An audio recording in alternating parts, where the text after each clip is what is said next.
I am a yokai. That thing you humans call a ghost, spirit, or an extra-dimensional being. Yokai? Never heard of it. Seriously? The yokai are the mysterious beings that cause strange phenomena. I know. So why was I in the spooky capsule machine? It was 190 years ago when some self-righteous monks declared me a menace to society and locked me in the machine. They had capsule machines back then? Never mind the details, detective. I mean, who knew monks had such a sense of humor? What is important, though, is that you have managed to set me free!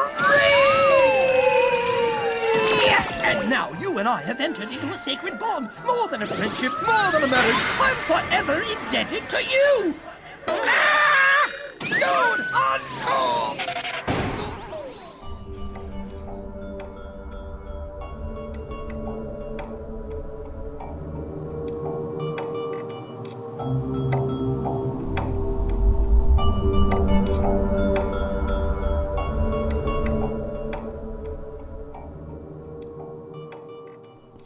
Hello everybody, this is Lobo.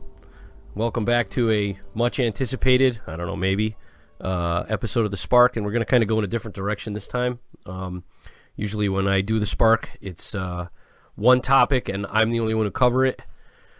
This time we're going to have a guest on, and it's Chuck from Wheel Nerds, and tonight we're going to be talking about Japanese demons, Oni and yokai, and how they are part of Japanese culture and how they've been woven into not just Japanese culture, but also culture here. So, Chuck. Hi, everyone. How you doing, Lobo? Good. How are you today? I am doing fantastic, thanks. And thanks for asking me to come on and try to muddle through this. Awesome. Should we talk about how this came up? I think, yeah, absolutely. Yeah, let's talk about that. That's a good way to do it. Let's jump into that. We've talked about on your show before the suicide forest in Japan, right? Yeah, yep, so absolutely. Suicide forest where everyone just kind of goes to off themselves because that's where everyone else goes. Mm-hmm. So at one point, my future brother-in-law was visiting Japan, went to the suicide forest, and picked up some rocks to bring back as souvenirs. And he gave one to me and my girlfriend, my fiance, and to his other brother, and he kept one for himself. And this instantly freaked out my fiance. She's very superstitious, maybe is the word. That's probably a good way to put it. Yeah, I would say that term is accurate. She's not religious. I think she's an atheist, but she is superstitious, and she has a lot of respect for like the idea of spirits and ghosts and that. So even though there isn't like any specific tradition linked to the suicide forest as far as it being haunted, as far as I know, she was just really freaked out by the idea that there could be some bad mojo with this rock. Sure, that's understandable. Right, so she found a way to return it. She went to Reddit and found a way to return it. There's a guy who lives close by to there, and he just took the rock back. I asked my other brother-in-law if he could send me his rock because I had told you about it, and you had expressed an interest in it. I did. A very strong interest, actually. Yeah, very, very strong interest. And it took a couple months before he got around to it because he lost it in the move. He moved to the East Coast, and he had to find it. So once he found it, he sent it to me, and I forgot all about it by the time he sent it to me. So I'm all like asking my girlfriend, like, hey, why did we get this rock? And so she started freaking out again. And at that point, I remembered. I'd look back, and I was like, oh, that's right. So literally, no joke, I taped the envelope back up. It was a Sunday. Went straight to the post office and dropped it in the box so that it was on its way to you, and did not spend any more time in this house. Yeah, and it's living here happily with the other cursed stones that I own. Yeah, because you've got like a collection of stuff going, right? I do. I have, I think the total number at the moment is 6. Okay. Which is a good round number for me. The funniest thing she said about this, because I told her, you've got this collection of things like from graves, from cemeteries, and, other kind of bad mojo kind of stuff. And she was like, yep. Yeah, but this one's serious. Yeah. I know. Well, one of the stones in my collection was taken off from a cairn of a dead man who was a practitioner. One is supposedly from the grave of a cursed gentleman. One is from a Mayan temple that was stolen from a Mayan temple. Right. Now I have the one from the Japanese suicide forest, and I have two other ones that we will not discuss at this point. The rock we had freaked her out enough that she started having nightmares about it. Where you stated that. Yeah. That's and what she was seeing in her nightmare was called an onryo. So let's jump into that. Onryo are part of a general term, the yokai. And the yokai is essentially a spirit of some kind. Japanese tradition it's a combination of things that they've been exposed to over the years. If you think about it in modern terms, as soon as they found out how to build cars, they turned around and became like a car building empire. Sure. Everything in their culture is like that. They get exposed to things and they adopt it. They get parts of it into their culture, and it just kind of flourishes. So they've pulled from traditions from Shinto, Buddhism, Indian folklore, even like Western folklore as they were exposed to it. And during like medieval Japan, that's where these stories about the yokai, the various spirits, there's hundreds. They all do specific things. They all mean specific things. And it's like an army of yokai. When the Meiji period started, and that was when Japan stopped being a military society and went back to being ruled by the emperor. It was opened up to the Western world, and it started modernizing. One of the things they did to modernize, besides outlawing the samurai and all that, was they kind of dropped the idea of the yokai being a serious thing. And that's unfortunate, actually. Right, and it just kind of faded into the background of their culture. They didn't go away, but they stopped being as serious. All the Japanese people I know today, like my family, they're not religious. They're more superstitious and observant of traditions. That's understandable. I mean, even in this day and age, that's understandable. Right. I mean, my father's side of the family, who are the Roman Catholics, they are religious, overly so, and wicked superstitious. So, I mean, they call on saints for everything, and the devil's around every corner, and I mean, it's just right. It's terrifying to deal with them at certain times. Right. So, I'm thinking a lot of the way my mother was, where she would observe the traditions around like New Year's. We'd go and visit a temple. She'd get the incense. She'd bathe in the smoke, clean gravestones in respect for the ancestors. I still have it. I have my mom's old one, ancestor shrine. Where it's just pictures of the people who have passed. There's a place to burn incense. There's a place to do little offerings like sweet cakes, or in my dad's case, whorehound candy, because that's what he really liked. Yeah. And for me, it's just kind of a neat way to kind of have that connection to the past. And I think for a lot of Japanese people, it's the same way.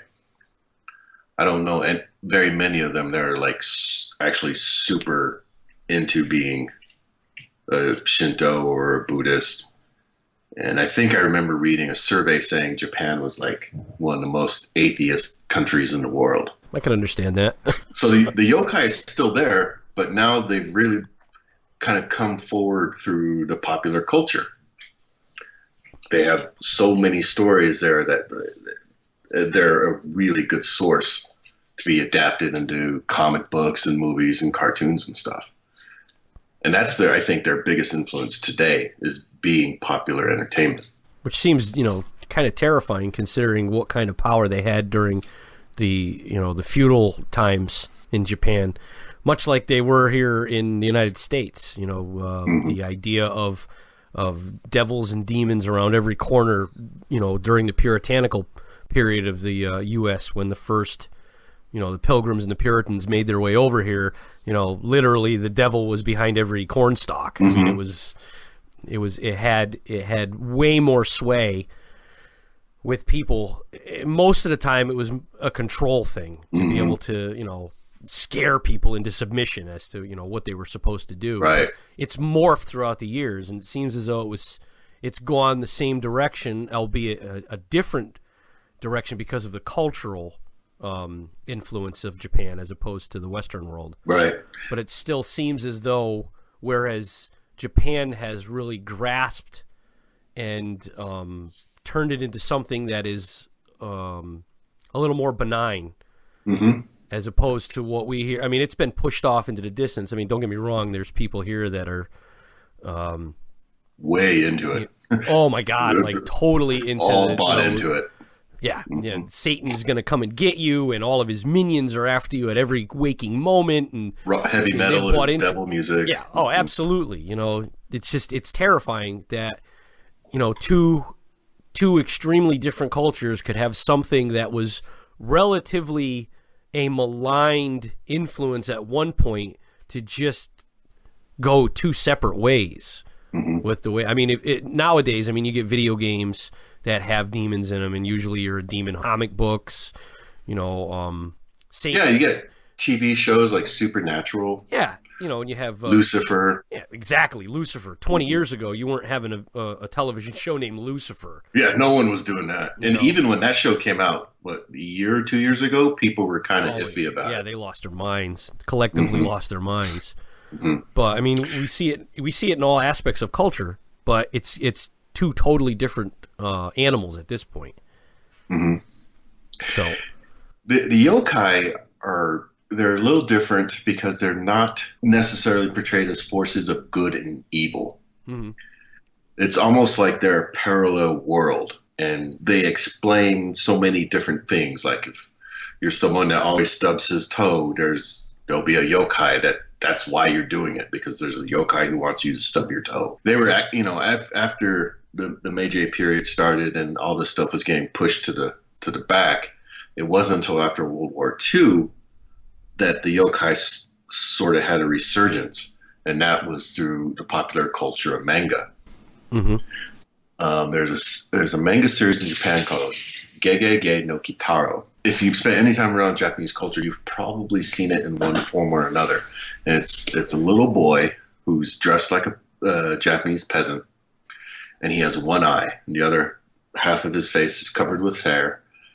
And the eye that's missing is possessed by the spirit of his father, who is now his companion. Ooh. And he can see yokai, he can interact with yokai, and he has all these comical adventures, kind of making things, resolving conflicts and stuff between the yokai and humanity. And he started around World War II, and he persists today. He's an anime. He has a live action movie. He's part of the popular culture now, the same way Darth Vader is. That's interesting. Yeah, and it's super benign and it's funny to watch. But where a lot of people might really be familiar with yokai is in Japanese horror. Those are a specific kind of yokai called the onryo, and they're essentially vengeance ghosts. Okay. And you kind of get like an image of your mind when you think about stuff like The Ring and The Grudge, The Slipmouth Woman, Kuchisake Onna. I love her. She's probably my favorite. She is scary. They're all very scary. But the way they look, their appearance with the long hair, usually like white or pale clothing, white faces, very pale faces. That origin comes from kabuki theater. Yeah. I'm familiar with that part of it. Yeah. So to portray these kind of ghosts in kabuki theater, Japanese traditional theater, they sort of standardized their appearance to be dressed in white, to have the long black hair, to have white face makeup with like blue eyeshadow and stuff to make them look super dead. And sort of like the progenitor of these kind of ghosts is a woman called Oiwa. She comes from a story called Yotsuga Kaidan, and it's an old traditional story. It's in several parts, but the general just is her husband gets tired of her and tries to get rid of her, and she accidentally dies and comes back as a ghost and essentially drives him crazy by haunting him. And from her, just she's like the great grandmother of, Sadako from The Ring, Sayako from The Grudge, the Slipmouth Woman, all of these evil vengeance ghosts. They seem sort of mindless. Okay. In that, you can't reason with one, you can't necessarily break its curse, you can't appease the ghost. It just sort of goes forward like a force of nature, and it's always inflicting whatever it's supposed to be inflicting. And to me, that's like always been sort of a difference between these kinds of ghosts and Western ghosts, which seem a lot more sentient. Yeah. Well, I mean, that's understandable. But you also have to look at the fact that what we deem as, I suppose, a demon, if you're going with the Judeo-Christian reference of it, they were brought over here by way of, the Middle East. So, and they've morphed and changed and come into their own as far as, fables and fairy tales go with how they've evolved. So the sentience that you see in them is, man-inflicted or man-generated. Whereas it seems as though the Japanese version would be more of an organic. They're seen as, like you stated, like a force of nature, like something that's there. It's irrelevant whether man is there or not. Right. Which is they're sort of like an imprint of whatever happened. Right. And they just happen to be like, super violent about it. See, now, whenever I think of a demon as far as like manga, I always go back to Ryuko from Death Note. He's like the perfect envisage in my mind of what the animated version of a demon would be. He just doesn't care. He's a Shinigami. Yeah, he's amazing. I remember the first time I saw Death Note, and for this character to be such a pivotal character in a series was foreign to me, because it wasn't something that was, we all had bad guys, in our cartoons and in our shows here, but we never really had pivotal characters in them that were based upon something that we as a Western culture would see as something evil or malignant. Which it fascinated me, and it still to this day does. I mean, there's other characters in other anime, but Ryoku always goes back to that archetype of what I always saw as, being a foreigner, being someone from here who was instilled with Judeo-Christian ideas. Whether I want them or not, they're there. It's like being branded with a cattle iron. It's something that's always going to be instilled in me, whether or not I see it as something cool or something, in my own aspect, how I see it. It still fascinates me that a character could be that influential. And he's a great example, too, because as a Shinigami, the closest interpretation we have of that here is, he's a Grim Reaper. He's literally a death spirit. But, in Death Note, he doesn't care, right? The whole Death Note kicks off just because he's bored and wants to see someone screw around with his Death Note book. Right. They'd be like the Grim Reaper dropping his scythe and being like, okay, let's see who picks it up. All he cares about is eating apples and, not being bored. And that's like a great description of how these yokai kind of interact with humanities. They're not like interested in condemning you or saving you. They interact. And some of them are so benign. Like, I'm looking at one now. It's a cat. And all it does is act like a cat. You'll see a cat, and that could be a yokai spirit. And if you're nice to it, it acts like a nice cat. And if you're not, it goes away. I have to mention another one because my girlfriend made me promise that I would. called the Shirime. Yeah. And all it is a man with no features on his face who has an eyeball in his butthole. That's terrifying. And only the story that all that's connected to him is, a samurai is walking alone one night. He runs into a man who takes off all his clothes and bends over so that he can look at him with his butthole. There's no rhyme or reason to him. He just exists to exist. He just exists. Huh. See, that's another fascinating thing that I find with the Oni and the yokai is here people that are quote unquote demonologists, which is not, to me, it's never been a thing, but apparently in some groups it is. But I mean, everybody knows who Abaddon is. Everybody knows who Azazel is. Everybody knows who Beelzebub is. Not everybody, but within those factions, Abaddon is the one who is supposed to blow the final seal and hearken in Armageddon. He's supposed to be like the one in charge. He's even more powerful than Satan as far as like the command goes, as far as strength. Like he's the one who's supposed to end it all.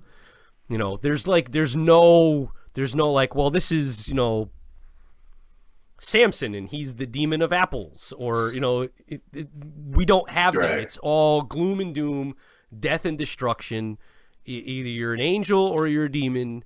You're either God or the devil. There's no in between. I mean, other than like, I mean, if you really want to get into it, Gabriel kind of skates that fine line. He like plays for both sides. He doesn't really have a dog in the fight. He's the guy that goes in between. Yeah, supposedly that's the story. Okay, I thought Gabriel's like he's one of the archangels who acts like a messenger. He talks to both sides. Supposedly, he talks to both sides. Oh, okay. He goes and says, "Look, dude, you're messing up," and goes to the big guy and goes, he knows he's messing up. But he really doesn't have a dog in the fight. He's like stuck forever in the middle. And you'll have people that will argue the fact that that's inaccurate, but at this stage of the game, does anybody really know? I mean, it's all stories at this point. Right. So let me ask you, because I don't know where this comes from. Does the Bible talk about these angels like Michael and Gabriel? There's discussion of Gabriel, there's discussion of Michael, and there are some sects out there that believe that Michael is actually the incarnate form of Christ. I don't know. Okay. But there isn't really any discussion of like demons other than Legion. Right. Okay. Which is, Legion. Yeah. So where's Abaddon come from? It comes from other books that are not part of the canon that are in the Bible. Some of these names will come from the Enochian books and other books that were recognized as part of the collection, but not as canon. They're not. The canon was set up by a set of people and said, okay, this is what we're going to keep. This other stuff doesn't make any sense. It's all crazy. Because at one point, there's discussion of King Solomon having a ring, and this ring is to be able to control demons, and that's how he had his temple built, because he was able to control demons. But you're like, okay, they decided to keep that part out, but have a dude who can make fish and bread into a ton of stuff and walk on water, because that's not crazy. And some other dude who spoke to a burning bush, also not crazy. So you got to really think about how far out these other books are for them to have been left out. Mm-hmm. But they're all written around, within the same time period. But they decided when they came together and said, okay, this is what we're keeping. They're like, no, this sounds way too far out there. We cannot have the story about the butthole eye guy. Exactly. But that's the thing, though, with the Japanese, with the way the Japanese look at it, it's not really good or bad. It just is. Yeah, it just is. It's just part of the world. Which is fascinating. To me, that's amazing because it proves right there that there is no black or white. It's just gray. It's there. The same way as, Native Americans, the way they see things. It just is. There may be things that are more malign or more, more malignant or more benign, but it just is. It's not until like certain other cultures started putting in their influence where it had to be either good or bad, and you're either with us or you're against us, which I find terrifying because it's still going on today. Oh yeah, we're a very, very polar kind of culture in the West. Two political parties, good side, bad side, two football teams. It's either A or B with us. It shouldn't be. It shouldn't be, but it is. Yep. Now you look at other countries, their Congress or their parliament, so many different parties, like dozens of parties, all having to like try to work together or band together in different groups and coalitions. Here it's like, nope, can't have that. R or D. Yeah, can't have that. Nope. And it's our system is set up to like specifically discourage anyone else from getting in besides the major two. Unfortunately. They become the two big fish, so they want to make sure no one else gets in. But that's whatever. That's a different road. That's a different thing. There's a 2-part anime series called Karas, Karas, which is all about the Oni interacting with the modern world. And then the premise of that one is the yokai, the Oni feel like they've been so forgotten that they want to strike back at the world to try to rise to prominence again. And there's like a human in the who's meant to act as a peacekeeper between the worlds. It's kind of cool. The neat part about that is the various yokai who decide to be part of this rebellion and attack the world. They can't interact directly with the world, so they have to be combined with machines. So they're turned into cyborgs, and that's how they manifest in the material world. I guess that makes sense. And it's a lot of action and stuff. It's kind of cool. Yeah. But they cover like a lot of the major yokai and the different kinds. And watching a series like that, or the Gay Kataro, you see just how messed up these things look. Whether it's the butthole eye guy, there's a sentient umbrella with a foot, just like all various shapes and sizes. A giant woman could be one. Skeletons. There's one called the Hone Onna, which is literally a skull-faced woman that prowls dark alleys and graveyards, and she wants to bone all the time. Okay. That's her thing. The Hitotsume Nyoda, it's a giant priest with one eye who blocks the highways and stuff and occasionally attacks people. It's just animals like foxes are considered to be spirits, the kitsune, and they're sort of if I remember right, they're kind of a trickster spirit. That's the same spirit. thing in Native American culture, Brother Fox. I mean, there's a story that was, I know it's a story and it's fictitious, but it was written by Clive Barker, and the name of the book was Sacrament, and throughout the entire story is Brother Fox, and he's spoken of as a trickster. Yeah, okay, yeah, I'm looking up here. It's like they're messengers, they can be tricksters, they can transform. Many yokai have the ability to shapeshift like a human or to whatever their original shape was.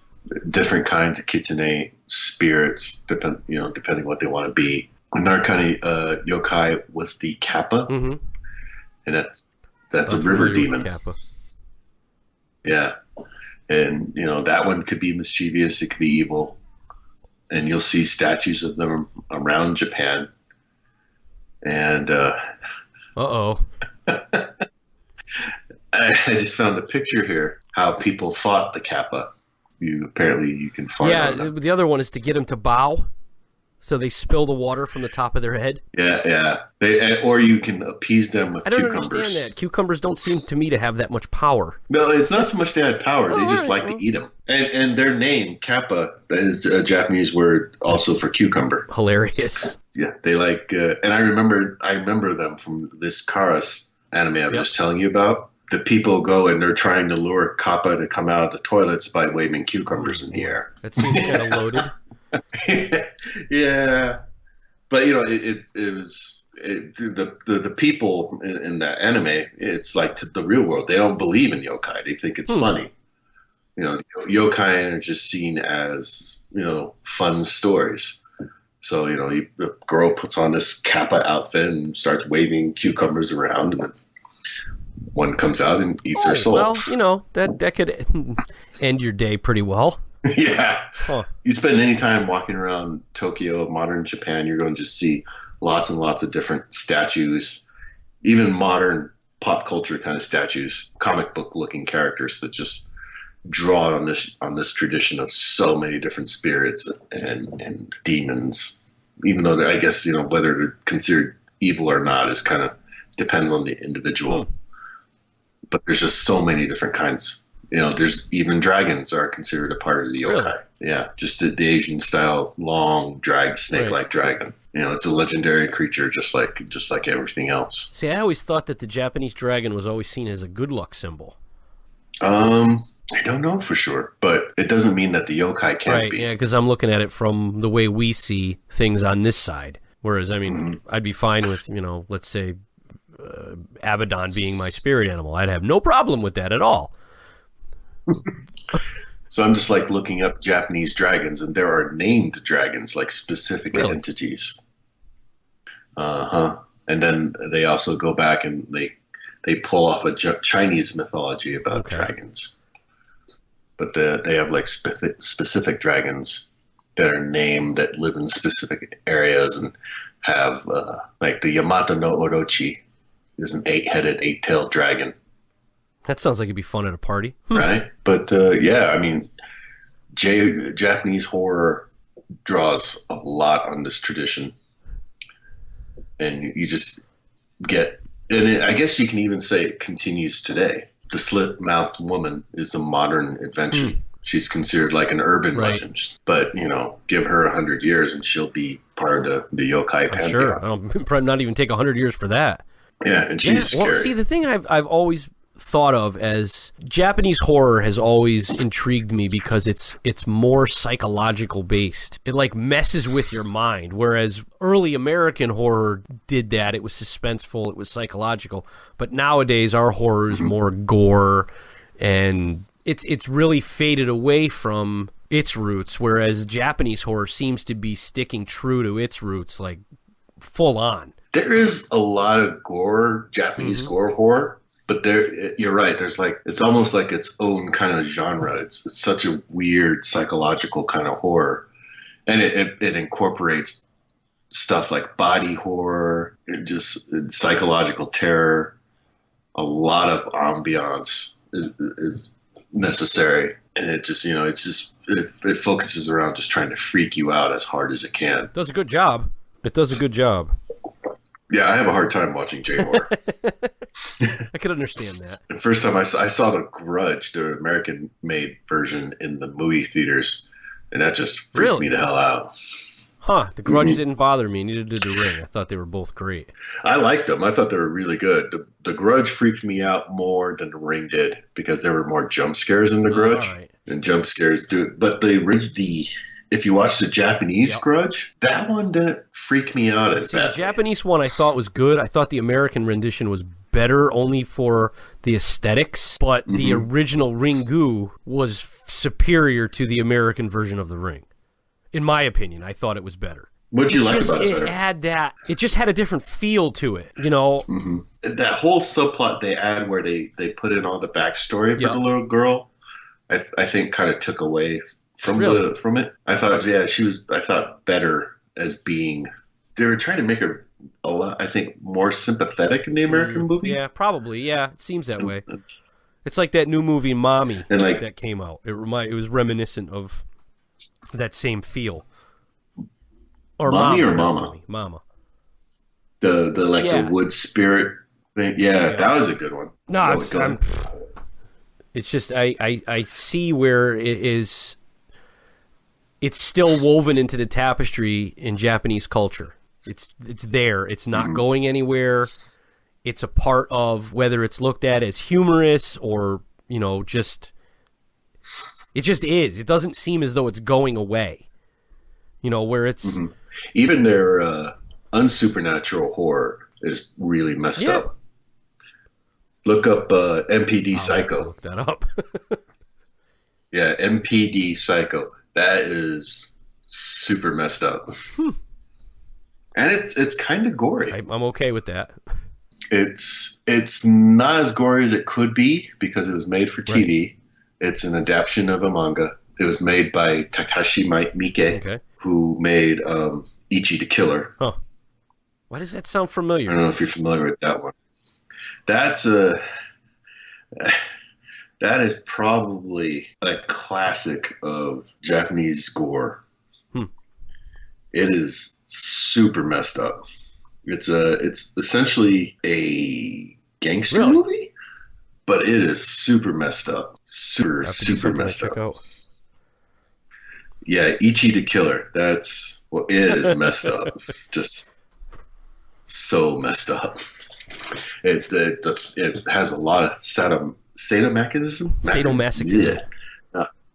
Now I'm oh no. Sadomasochism. Lots of elements of sadomasochism. A lot of just gratuitous violence. The special effects are well done. It has a bad guy who transcends the movie and can become like Darth Vader. He's part of the pop culture because he's just so striking. Cool. But I totally that's what I want to talk about. So you got The Grudge, you got The Ring. They're super good horror movies. But the Japanese don't take them seriously either. Well, I know I saw them, what was it? One of the baseball teams had both characters. One was a pitcher and one was batting from both The Ring and The Grudge. Do you know what they were promoting? Idea. The new movie, Grudge versus Ring. The thing. It came out last year.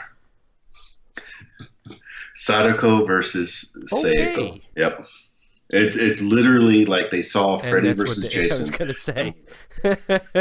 We got to do that. Well, that's a thing. I hope it did well. I think it did. I think it did do pretty good. I've only seen parts of it. It doesn't look like they tried to go corny with that's it. Good. But it's, it has like that same buildup of Freddy versus Jason where the people are caught in the middle and they're just trying to get these two forces to go head to head. And the big payoff is when they do. And, it's... They look so similar. It's like, well, how do they fight?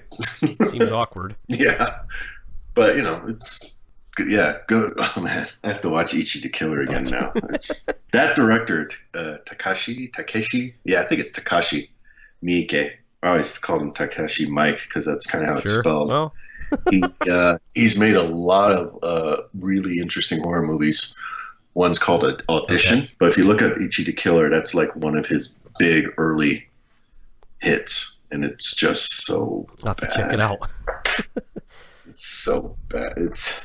Oh man, yeah, it's kind of disturbing, and there's nothing supernatural about That's it. That's fine. So we're way off topic. We've been on for 47 minutes clicking now. So what is your final takeaway on this? The yokai. Oh, I have to throw this in. Yokai Watch. Oh, jeez. It's a kids show on Netflix, Yokai Watch, and it's like Pokemon, except instead of having little artificial creatures, it's yokai. And they're just out hunting them. It's the main character has a watch that lets him see the yokai, and every episode they run into a specific yokai that is causing problems. And usually it's the yokais influencing people to do something specific. And he has to summon his other yokai friends to beat this yokai. And by doing that, he becomes friends with that yokai and he gets added to the menagerie. So like one yokai would make people draw a happy face on their stomach and dance. That's it. With their shirt pulled up. That's it. Okay. Other yokai make people grouchy. Another yokai makes people gassy. The show introduces yokai essentially as like anything that happens to you during the day, you can explain through the influence of a yokai. And my daughter loves this show. It is a funny show. It's clever. The English dubbing and the story writing is pretty good. So I think yokai, the oni, they've faded in importance as a religious or superstitious thing in Japan, but they resurged as part of their popular culture. That's interesting, the way the different cultures interact with their past. Because I mean, we try to bury it, and it just keeps poking its head up, and it just remains malignant. And it in my opinion, it always will. It'll always be something that is, just around the corner, and it's never helpful, and it's never going to be something that, no matter how hard people try here, because of the environment here in the States, it's never going to be looked at the same way it is in Japan, which is unfortunate. Mm-hmm. In Japan, it's like just part of the tapestry of the culture. Yeah. And they don't try to get it to go away necessarily. They don't necessarily take it seriously, but it's something that's there. And I think a lot of Japanese approach just religion in general the same way. It's more of a traditional, something they've always observed and or their family observes, rather than something they deeply believe in. It makes sense for them to just keep it just in the background, where it doesn't go away completely, but it's still seen as maybe not a vital part, but still a part of your culture. Oh wow! There's a yokai here called the Kasha. It's a werecat that eats corpses. Well, at least he's doing something good. Got to get rid of those corpses. I bet someone had a corpse robbing happen at some point, and this is where it came from. Seems like a good enough explanation to me. Why not? I guess the final message should be like, don't take it too seriously. That's probably the best thing to take away from this. Yeah. So Chuck, why don't you tell people where they can find you? Okay, so I'm on a podcast called Wheel Nerds. We talk about motorcycles and jokes and fighting things with our farts. You can find us at wheelnerds.com or facebook.com/wheelnerds. I think right? So. Is it? Let me look real quick. Yeah, facebook.com/wheelnerds. I should know that. I'm still not on Facebook. I deactivated my account. I took a break because of you. I'm sorry? No, it was I took a 2-week break, and I was just checking in to update the podcast page. And I was just like, because I was getting angry. Alone. Trust me. I was getting super angry. And I took a break for a while, and I just started missing the memes. So I had to go back. But yeah, it was good. It was good to have a little break. But yeah, wheelnerds.com, facebook.com/wheelnerds. Wherever you can listen to podcasts, you'll find us. You don't even have to be into motorcycles really to listen to us. A lot of people have listened to us from your guys' show. I'm sorry? And either... No, they've been I think, they just kind of like our approach, and some people have even picked up bikes because of us. Which, for that, I say I'm sorry. Come on. Because you won't have money for drugs. That's good, though. In my book, that's good. So... Yeah, man. All right. Well, thanks a lot, Chuck, for giving us some insight into the Japanese culture of demons and evil spirits. It was fun to talk about. And this, I'm going to say, this rock's not going anywhere, because the first night it was here, I had one of the best nights of sleep I've had in years. So it's going to stay right where it is. You don't keep it under your pillow, No, that's for my orphan teeth. Wait, what? I have to go. All right. Thanks a lot, Chuck. All right. Thanks, man.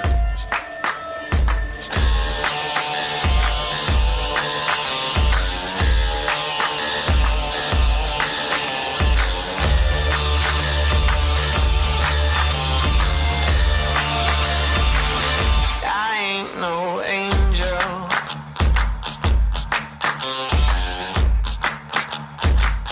Don't got no halo.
start running.